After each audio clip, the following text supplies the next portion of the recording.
donc j'ai mis en route l'enregistrement, mais c'est vrai que ouais, je vais m'entendre peut-être un petit peu en écho sur votre téléphone. Donc, on est ensemble au téléphone pour cette séance de contact défunt que vous attendez depuis un moment. C'est ce que vous m'avez écrit par mail. Hein. Vous m'avez dit, ça fait 6 ans que j'attends. Alors, merci de votre patience, mais surtout, merci de votre confiance. Et donc, c'est une séance de contact défunt pour Nicolas qui est parti il y a 6 ans. 6 ans hein. Oui, 6 ans pile. Alors, Nicolas, c'est votre fils? C'est mon fils, oui. D'accord. Donc, il est décédé jeune, hein, 21, 22? Je ne sais pas bien compter. Ouais, il est décédé au mois de juillet, il avait 21 ans, son anniversaire était octobre. Ouais, donc il n'avait pas encore 22 ans. Ok, Ouais. donc j'ai 3 photos de Nicolas et donc je vais switcher sur l'une, sur l'autre pour pouvoir eh bien, être en lien, en communication avec lui. Donc évidemment, je lui rappelle que s'il le veut, il peut se manifester par audio aussi ou par présence visible, pourquoi pas, puisque tout est enregistré. Donc, voilà, j'aime bien le redire aux défunts, moi. Comme ça, ils savent que c'est possible. Hein. Alors, quand je suis silencieuse, ne vous inquiétez pas, je suis toujours là. Hein, c'est parce que je me connecte. Hein, voilà. J'ai mis mon vidéo, je connais. Alors, quand je commence comme… Ah, bah, je le sens arriver là. Hop. On ressent que c'est quelqu'un qui… enfin, c'est peut-être pas bien de dire ça, mais c'est quelqu'un de bien. Voilà. J'aime pas juger, dire que c'est quelqu'un de bien ou pas bien, mais et puis de toute façon c'est votre fils, alors vous allez forcément dire que c'est quelqu'un de bien, mais vraiment ça se sent en fait. Sa joie de vivre, ouais, ça ressort très fort en fait.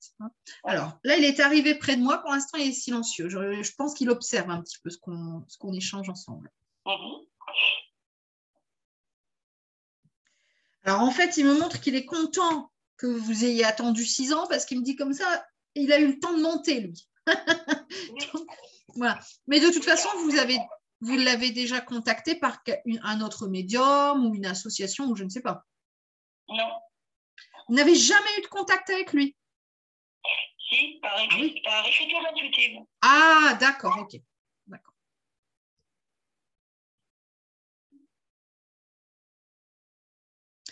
Alors, bon, je suis désolée, hein, c'est peut-être un petit peu bizarre, mais est-ce que vous avez écrit un livre ou préparé un livre justement à ce sujet? Parce que je vous vois avec un livre dans les mains et c'est le vôtre. Ah, ben, j'ai eu l'intention, après son départ, d'écrire sa vie. Ouais. Et puis, j'ai laissé tomber. Bon, bah, peut-être que là, il est en train de vous dire, allez, on s'y remet. Voilà, c'est possible. Hein. Parce que vraiment, c'est une vision que j'ai, pas tout de suite, mais je dirais dans 3 ans à peu près, où je vous vois avec ce livre dans les mains et c'est le vôtre. Hein.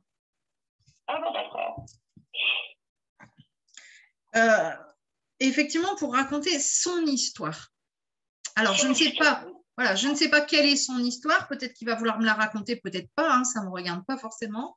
Moi, je suis là juste pour écouter ce qu'il a à me dire et transmettre son énergie. Alors, déjà, tout de suite, il s'adresse à vous directement. Donc, je fais juste que interprète. Hein, je suis là. Voilà, il veut que vous sachiez qu'il est là, qu'il est à vos côtés et qu'il est parti sans être parti. Quoi. Oui, mais ça, je le sais. Donc, il insiste sur ça. Je suis là. Voilà. Et à nouveau, hein, il insiste sur l'écriture. Hein, et je pense que c'est quelque chose d'important. Alors, j'allais dire important pour lui et il me fait non de la tête. Il dit que c'est important pour vous. Comme une reconnaissance de ce que vous avez pu vivre, traverser et comme la continuité d'un lien en fait avec lui. Oui, c'est possible. C'est aussi pour les autres. C'est pas que pour moi. Pour partager, ouais. Partager son expérience. Parce qu'il y a beaucoup d'enfants qui avaient la même maladie. Donc, voilà. Alors, c'est là où j'allais venir avec vous, c'est que j'allais vous dire, je vois quelque chose qui s'étiole. Donc, comme effectivement le corps qui se fatigue. C'est ce qu'il était en train de me montrer avant que vous me parliez de la maladie. Donc, je comprends mieux maintenant. Oui, oui. On sent quelqu'un quand même de très déterminé, très enjoué, malgré ce qu'il a pu vivre. Hein, et son envie de voilà d'aller de l'avant. Oui. Ah, il était très gai. Et il pointe du doigt, il dit c'est là en fait la leçon. S'il y a quelque chose qui doit ressortir de ce livre, parce que je vous vois l'écrire, hein, c'est une évidence. S'il y a quelque chose qui doit ressortir, c'est ça en fait. C'est la joie qu'on doit mettre, même si on vit quelque chose de difficile comme ça. Et il me dit ça en souriant. Hein. Il a beaucoup d'humilité. C'est une belle âme. Hein. Et oui, il était comme ça, il cachait tout et il vivait pleinement. Exactement, oui, c'est ça. Ouais, c'est vraiment ça, il vivait. Oui. Oui, je suis malade, oui, c'est difficile, oui. Non, mais on peut se trouver plein d'excuses. Il vivait, voilà. Et c'est vraiment ça doit être le fil rouge du livre que vous allez écrire pour lui, par lui, avec lui, parce que je sens qu'il va vous guider, il va vous inspirer, il va vous faire écrire, mais c'est la vie qu'il avait en lui et puis il lâchait pas quoi. Hein, il s'est beaucoup battu, on le voit. Enfin, moi je le vois et ça se ressent. Ah oui, pour s'être battu, il s'est battu, mais il avait toujours sa joie de vivre. Sa maladie, ça passait au second plan. Ben, il dit quand je suis née, j'étais une personne. J'étais pas un malade. Donc, c'est ça l'essence même, en fait. C'est notre personne qui doit passer avant tout. C'est pas la maladie, le chômage, la précarité, la peine de cœur, la machin. D'abord, je suis une personne. Voilà. Le handicap. Mais je ne l'ai jamais considéré comme un malade, il faisait comme tout le monde. Ah ouais, non, mais je pense que à vous deux, votre énergie à vous et son énergie à lui, dans ce livre-là, ça risque d'être un message magnifique. J'insiste un petit peu, hein, je m'excuse pour l'histoire du livre, hein, mais c'est ce qu'il m'a montré dès le début. Mais c'est vrai que je l'avais dans la tête depuis un moment, oui.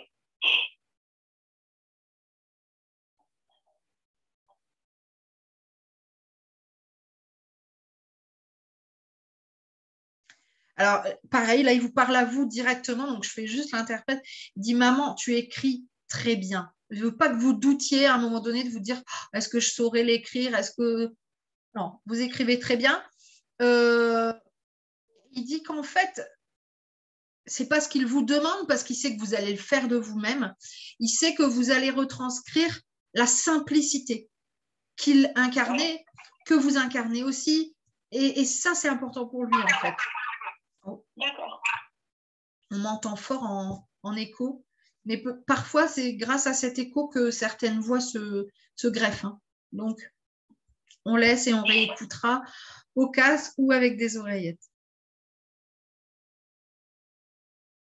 Alors là, il revient sur son temps terrestre parce qu'effectivement, il est décédé très très jeune, hein, 21 ans. Il dit c'est pas l'important en fait de vivre 21 ans il dit tu peux vivre en fait 70 ans. Alors c'est pas méchant ce qu'il dit, mais il le dit naturellement et vivre comme un con. Il dit en fait, moi j'ai peut-être pas vécu longtemps, mais j'ai vécu intensément. Et c'est comme si j'avais vécu une vie plus longue, mais vraiment comme je le voulais, comme je le ressentais. Et c'est ça l'important. Il dit c'est pas grave que ça soit court. Il faut que ça soit intense, il faut que ça soit dans la joie, il faut que ça soit dans la présence. Il me dit qu'il faut être présent à soi-même, en fait. Si tu vis 70 ans, mais à travers le regard des autres, ou en te plaignant de tout, ou en profitant de rien, bah, tu n'as pas vécu, en fait.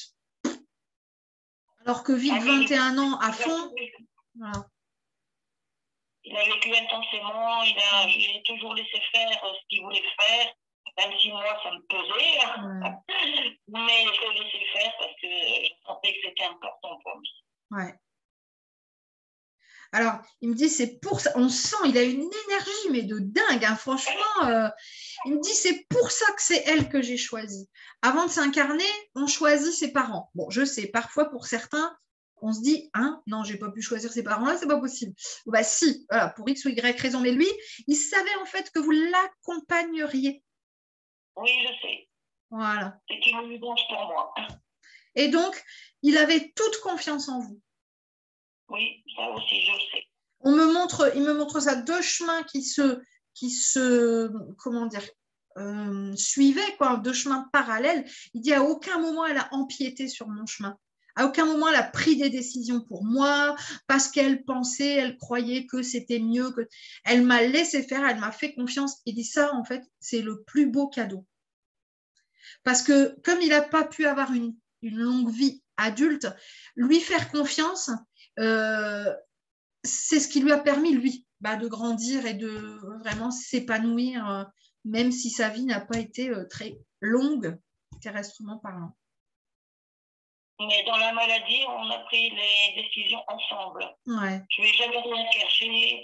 Je dis voilà ce que je pense, qu'est-ce que toi tu en penses, et Ouais. nous avons fait le travail à deux. Il est tellement, mais plein de vie, souriant, sûrement comme il était sur Terre, mais depuis le début, de toute façon, j'ai des frissons. Depuis le début de la séance, je sens son énergie fort, quoi. Franchement, quand on n'a pas trop le moral, on appelle Nicolas et tout va bien. Vraiment, c'est extraordinaire. Il communique vraiment sa joie de vivre, je peux le dire clairement, sa joie de vivre. Alors là, il revient, je suis désolée, hein, sur le livre, parce que là, je pense que c'est important. On entend des choses. C'est important pour lui. Il dit, faut pas te laisser décourager, piétiner. Non. Bon, il sait que vous avez un caractère ou vous êtes fonceuse, si vous voulez quelque chose, vous allez y aller. Mais vraiment, à un moment donné, si vous avez des doutes ou des gens qui vous disent, enfin, tu vas pas écrire un livre, c'est des bêtises, enfin, tout ce qu'on peut entendre, vous n'écoutez pas, on se bouche les oreilles. Voilà, il me fait ça. Vous bouchez les oreilles. Avec le caractère que j'ai, personne ne me déclinera de ce que je dois faire. Exactement. Voilà. Donc, il n'y a pas d'urgence. Il n'y a pas d'urgence. Il ne vous demande pas de faire ci ou ça. Il vous demande juste de faire selon votre cœur. Oui, mais à un moment donné, si vous entendez des choses ou si vous doutez, on se bouche les oreilles et on avance. D'accord. Et il met la main sur son cœur et dit, je lui fais confiance comme elle m'a fait confiance. C'est gentil. Et là, c'est vers moi qu'il se tourne parce qu'il me remercie. Il est content en fait que la séance se fasse avec moi parce qu'il me dit que vous pas que vous m'aimez beaucoup, mais vous aimez beaucoup mon travail. En fait, c'était important pour vous et donc pour lui aussi. Et donc, il me remercie d'avoir, entre guillemets, accepté de faire cette séance. Oui, j'ai toujours su que c'était avec vous et effectivement, j'ai tous vos ouvrages et vous m'avez permis d'avancer. Oh, merci beaucoup. Et je vous aime beaucoup aussi.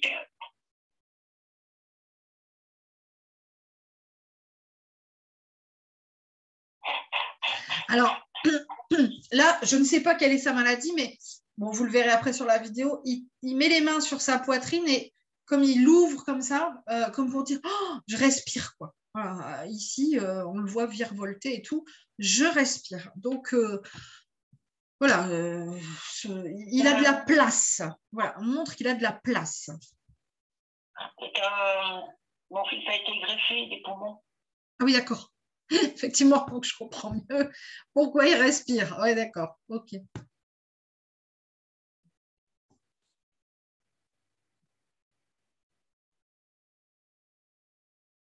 Alors, il me montre, ça fait déjà quelques minutes qu'il me montre une personne, une jeune femme, mais je pense qu'il l'a retrouvée de l'autre côté, mais je ne sais pas si c'est quelqu'un qu'il connaissait sur Terre ou si c'est plus une retrouvaille d'âme. Je n'arrive pas à ressentir, à percevoir. Alors, elle est un tout petit peu plus petite que lui. Lui, je pense qu'il était grand et donc je suppose qu'elle elle est grande aussi, quoi. Et je les vois se tenir par la main. Ils ont à peu près le même âge. Il a perdu une très grande amie de la même maladie que lui. Et ça l'avait vraiment Ah, d'accord. Ah, donc ce serait peut-être cette jeune femme alors. Elle est décédée 8 mois avant lui. J'allais le dire pas longtemps avant parce que j'ai l'impression qu'ils ont à peu près le même âge. D'accord. Oui, Ok. D'accord. Bon, bah donc il me montre qu'il l'a retrouvée, qu'ils se sont retrouvés et on sent de la complicité, on sent de la joie oui. tous les deux, quoi. D'accord. Bon.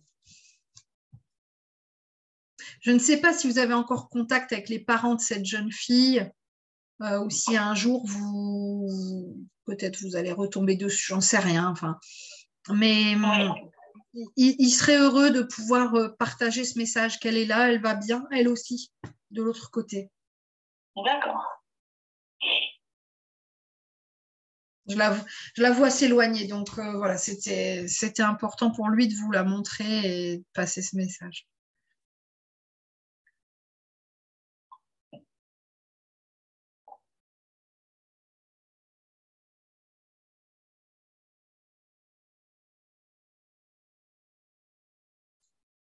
Alors, je le vois, tout va tourner autour de ça, j'ai l'impression, mais toujours sur ce projet d'écriture, où il vous dit, il va me falloir un petit peu de temps encore pour me préparer.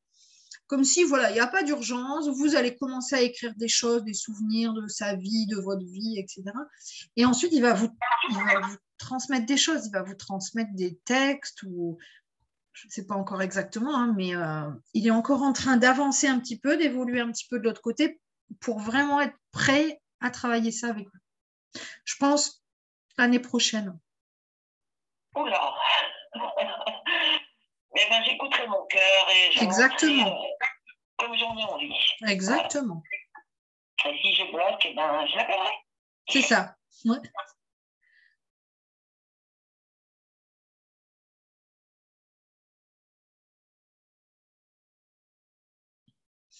Alors, il dit dans ma vie, en fait, j'ai rarement hésité. J'essayais de foncer, d'aller voilà, à fond, pas forcément tête baissée, c'était pas un jeune qui était voilà, sans, je vais dire sans cervelle, c'est pas ça, mais enfin sans jugeote, mais il essayait vraiment de vivre les choses à fond. Il avait conscience, voilà, son état de santé et au lieu de se morfondre, et ben, c'était vraiment important pour lui que d'aller à fond. Ah, ça, il a toujours fait comme ça. Et quelquefois, il me faisait peur. Hein. Mais bon. Et puis, il m'en a fait. Je peux vous assurer qu'il m'en a fait. Oui, alors je le voyais rire. Donc, d'accord, je comprends mieux pourquoi il rigole, là. Oui, ok. D'accord, bah ouais.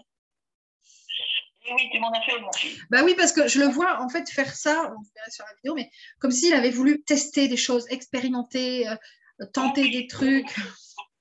Bon, rien de grave, mais il fallait vivre à fond, c'est tout. Hein. Il dit, fait des frayeurs, je trouve. Voilà, il dit, elle s'en est inquiétée des fois des heures, des heures. Bon, c'est pas méchant, hein. Non.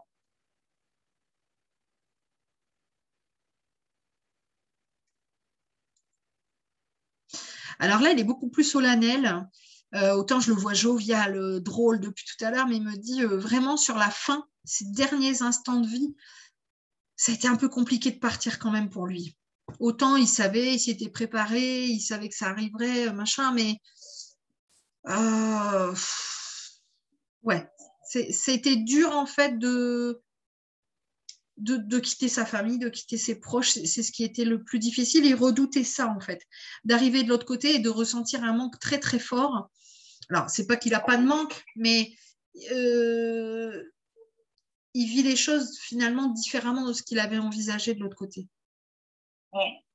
Et tant mieux. Hein. J'ai toujours pensé qu'il le savait, qu'il était prêt à partir. Qu'il le sentait. Ben oui, et puis là, il me montre vraiment les tout derniers instants de vie, donc quelques secondes ou quelques minutes avant, quoi. Hein. Oui, oui.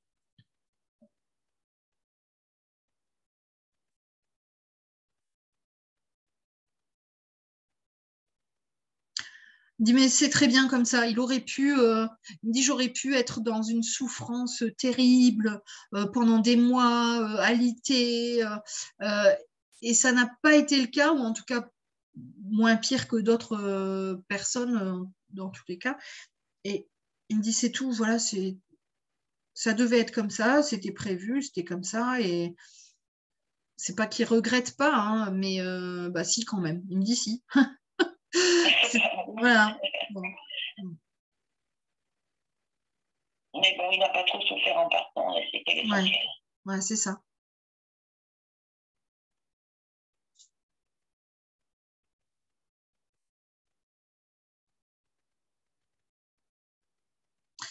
Alors là, il vous donne enfin même pas un conseil, c'est plus généraliste parce que je pense qu'il sait que vous allez diffuser la vidéo, parce qu'il dit, il parle en son nom, mais finalement il parle au nom des défunts en général. Il dit, je n'ai pas besoin de preuves d'amour ou d'affection comme des fleurs, des photos, des bougies, des choses comme ça. C'est pas, en fait, ça c'est votre monde, c'est le monde matérialiste, ça vous appartient. Moi, je sais quand on pense à moi. Je sais quand on m'aime, je le sens en fait. C'est suffisant. Bon, ça rappelle un peu cette question de est-ce qu'il faut aller au cimetière, est-ce qu'il faut mettre des fleurs, de toute façon, chacun fait comme il veut. J'avais déjà répondu une fois à cette question-là. Mais là, il rappelle ça. Dans tous les cas, ne doutez jamais en fait qu'on entend vos paroles, qu'on entend vos prières, qu'on ressent votre amour. Voilà, c'est pas parce qu'on met pas une bougie, une photo, un machin. Non, ça nous appartient, ça. Le lien, il est là, il est vivant, il est plein d'amour et il n'y a pas besoin de plus. Voilà. C'est pareil. Alors là, on sent qu'il, comment dire, pas qu'il s'énerve, mais on sent que c'est quelque chose qui l'anime. Il dit, c'est pareil, il ne faut pas dépenser d'argent dans des trucs. Alors, je ne dis pas qu'il dit ça pour vous, parce que là, on sent qu'il le dit en général, dans des fleurs, dans des plaques, dans des machins, dans des super tombes avec des... Chacun fait comme il le veut. Attention, hein, je fais juste que répéter ce qu'il dit. Il dit, lui, il estime qu'il ne faut pas dépenser plein d'argent comme ça. L'argent, on en a besoin sur Terre pour faire plein d'autres choses. Il me dit pour faire des conneries. Mais voilà, on est parti. Le lien, lui, ne s'enlèvera jamais. Ça, c'est sûr. Et il a bien raison. Moi, je suis assez de son avis aussi, mais après, parfois, ça ne m'empêche pas de ne pas être tout à fait en accord avec ce que disent les défunts, et c'est leur choix. Hein. Moi, je ne reviens pas sur ça, je n'ai pas jugé. Comme on dit, chacun fait comme il sent. Exactement, exactement.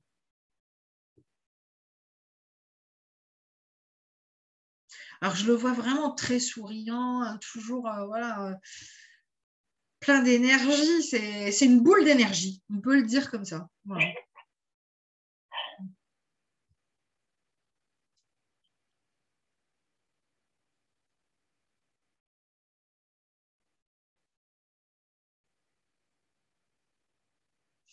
Alors, il revient sur le fait que vous ayez réussi à avoir un contact défunt avec moi. C'est vrai que ce n'est pas toujours évident et je n'ai pas énormément de disponibilité pour ce genre de séance, mais il dit, en fait, parce que parfois, c'est les défunts qui me choisissent. Il dit, en fait, moi, je ne t'avais pas choisi toi, mais c'est maman et j'ai fait confiance à maman. Et donc, paf, il a poussé pour que ça fonctionne, quoi. Oui, parce qu'à chaque fois que j'allais sur votre site, c'était épuisé. Tout ça. Et puis, c'est maintenant, parce que maintenant, je suis prête, et puis c'est pas que pour moi. Voilà. Donc, il est arrivé 2-3 trucs, je dis, tiens, c'est pas normal. Et j'ai comme un éclair de génie. Ça y est, je sais pourquoi je fait cette vidéo et pourquoi c'est maintenant. Ouais, c'est ça. Oh. Alors, bon, vous allez vraiment me dire que je vous casse les pieds, mais il me dit que c'est le démarrage de quelque chose. C'est vraiment comme si vous venez d'ouvrir une porte vers autre chose. Bon. Oui, j'en ai cette sensation déjà pour moi. C'est vraiment ça. Il me montre vraiment une porte. Je vois vraiment une porte blanche qui s'est ouverte en deux. Et comme si vous venez de franchir le seuil et vous avancez vers une autre page de votre vie, une autre façon de voir les choses. Je ne sais pas comment le verbaliser, mais enfin, ouais, un autre moment de votre vie, ça c'est sûr. Oh, mais je travaille beaucoup sur moi. Hein.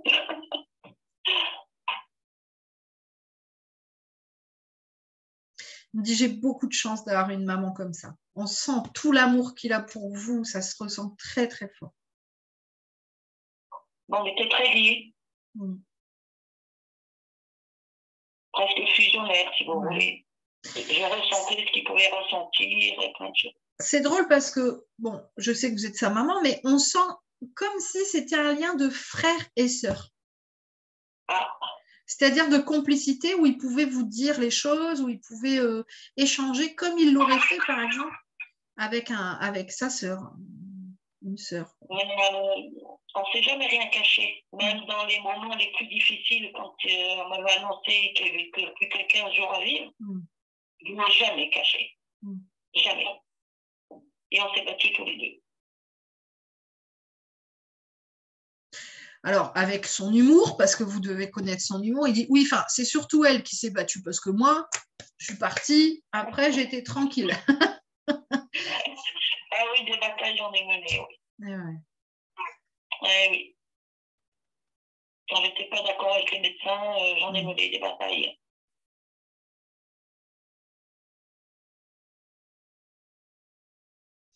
Mais il dit c'est sans regret parce qu'elle a fait ce qui lui semblait juste. Oui. Voilà. L'objectif, il dit qu'en fait, dans cet exemple-là, comme dans plein d'autres, le but, c'est même pas forcément d'atteindre son objectif. C'est juste de mener cette bataille parce qu'elle nous semble juste, parce qu'elle nous semble importante. Le résultat, lui, n'est pas important. C'est ce chemin qu'on va faire et qui est juste pour nous, qui nous rapproche de nos valeurs, en fait. Oui, c'est ça qui est important. Oui. Alors là, il vous remercie parce qu'il dit j'ai découvert plein de choses. Il remontre comme ça que oui, effectivement, il a expérimenté plein de choses. Et oui, 21 ans, bah oui, mais même en 21 ans, on peut faire plein de choses. Et oui, c'est un peu son message, le message universel qu'il veut faire passer. C'est, on sait, de toute façon, lui, il savait qu'effectivement, il avait une pathologie ou un problème médical qui faisait qu'il risquait de partir jeune. Mais demain, je peux me faire renverser ou un de mes enfants et on ne le sait pas. Et donc, il rappelle ça. La vie, on ne sait pas quand elle s'arrête. Et même quand on sait quand elle s'arrête, il faut la vivre à fond, en fait. Voilà. Donc, dans tous les cas, il faut la vivre à fond. Même si on a cette épée de Damoclès au-dessus de la tête. Peut-être même encore plus, d'ailleurs. Je pense qu'il a vécu ce qu'il avait à vivre. Qu'il souhaitait vivre. Ouais, c'est ça. Ça se ressent. Ouais, c'est vrai. C'est vrai qu'on ne ressent pas de regret, pas de tristesse. Moi, je trouve que c'est vraiment un bel exemple, quoi. Hein. Au tout début de la séance, j'ai dit, je ressens, c'est vraiment quelqu'un de bien. Ben, ça se ressent toujours, quoi. C'est vraiment une âme remplie de sagesse qui demande qu'à vivre pleinement les choses, la vie, quoi. Oui, c'est ce qu'il a fait. Au détriment de sa maladie, quelquefois. Ouais. Bon. Il dit oui, mais je ne voulais pas qu'elle passe au-dessus. C'était moi en tant que personne et la maladie. Voilà. Mais ouais, c'était vraiment important. Il ne fallait pas qu'elle prenne le dessus. C'est moi qui décide et je l'emmène avec moi tel un boulet parce que je n'ai pas trop le choix. Mais à la base, c'est moi, quoi. Oui, c'est important ce qu'il explique. Hein.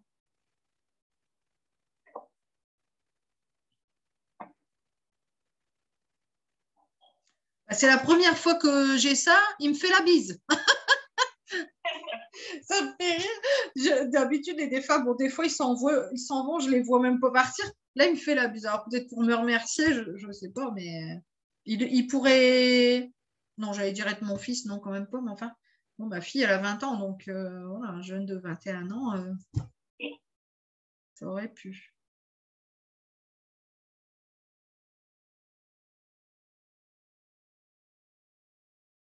Alors, il me dit qu'il va revenir très probablement sur une autre séance qu'on aura ensemble, pas maintenant, l'année prochaine peut-être.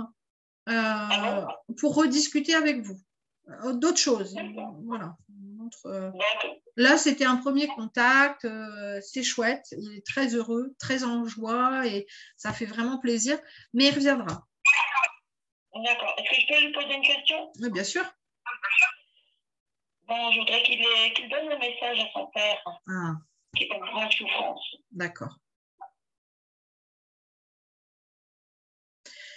Alors, je suis désolée, c'est un peu brut de pomme. Oui. Il lui parle directement, il dit « Papa, fais comme moi, vis ». Alors, il lui dit ça avec beaucoup de bienveillance. Hein. Voilà, c'est son message. Je pense que c'est aussi pour ça qu'il a transmis plusieurs fois dans la séance. Il faut vivre à fond, il faut profiter de la vie. Je pense que c'est aussi un message pour son père. D'accord. Je reste à son écoute, peut-être qu'il va dire autre chose. Hein.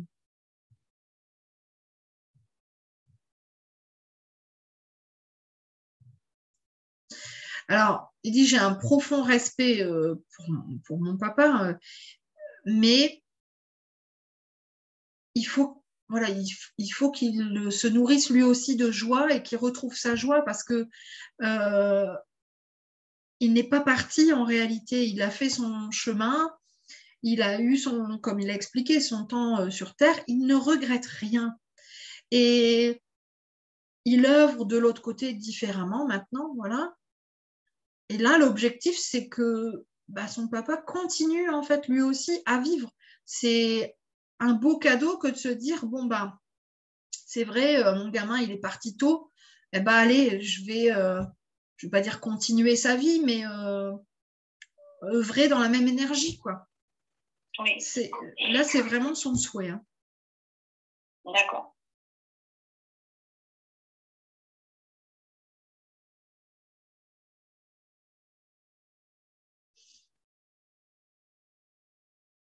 Parce que là, Nicolas me montre qu'effectivement, vous n'avez pas le même caractère tous les deux. C'est ce qui fait que vous ne vivez pas les choses de la même manière, en fait. C'est ça. Et c'est OK. Chacun vit le deuil comme il le peut. Hein. Franchement, alors là, je crois qu'on pourrait donner tous les conseils qu'on veut là-dedans. Il n'y en a aucun qui marche. Enfin, je veux dire, on vit vraiment son deuil comme on le peut dans l'instant. Et voilà quoi. Mais là, ce que veut transmettre Nicolas à son papa, c'est vie. Voilà. Ok. À nouveau, il me remercie parce qu'il me dit j'ai pris beaucoup de plaisir à faire cette séance. On sent vraiment toute sa joie de vivre, toute sa gentillesse. Ouais, quelqu'un de bien.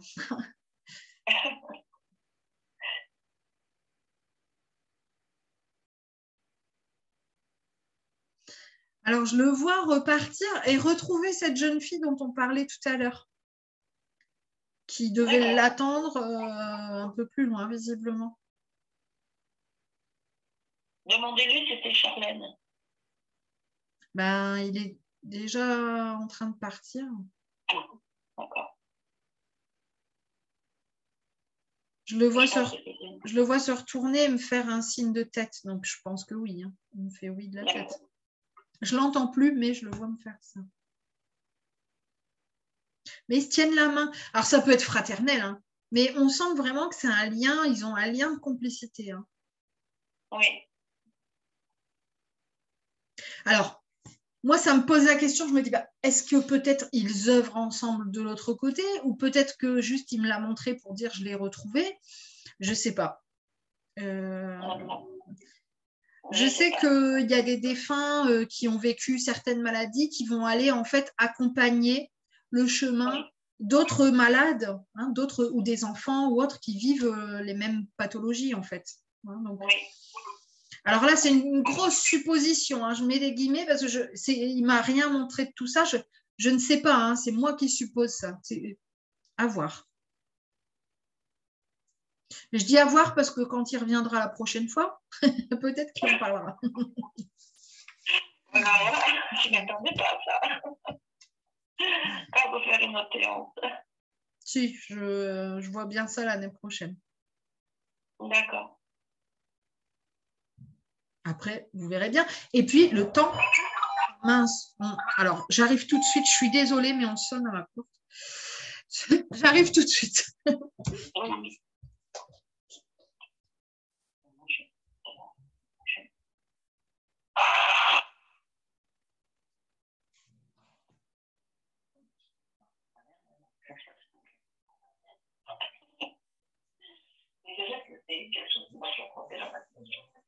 Comme je suis pas écrivaine.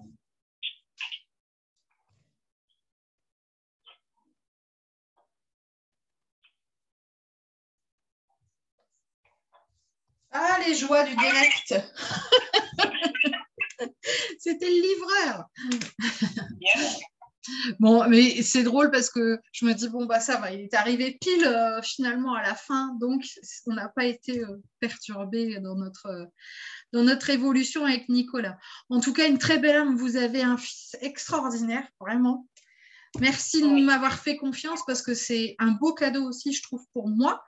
Et un beau cadeau que vous faites aussi aux internautes par la diffusion de cette vidéo parce que ça peut permettre aussi aux familles qui vivent ou qui ont vécu la même situation, si tant est qu'on puisse faire un parallèle, et bien peut-être parfois de voir les choses sous un autre angle. Et rien que pour ça, vraiment merci. Mais je vous en prie. Alors, je vais arrêter ici la vidéo Oui. pour pouvoir l'enregistrer.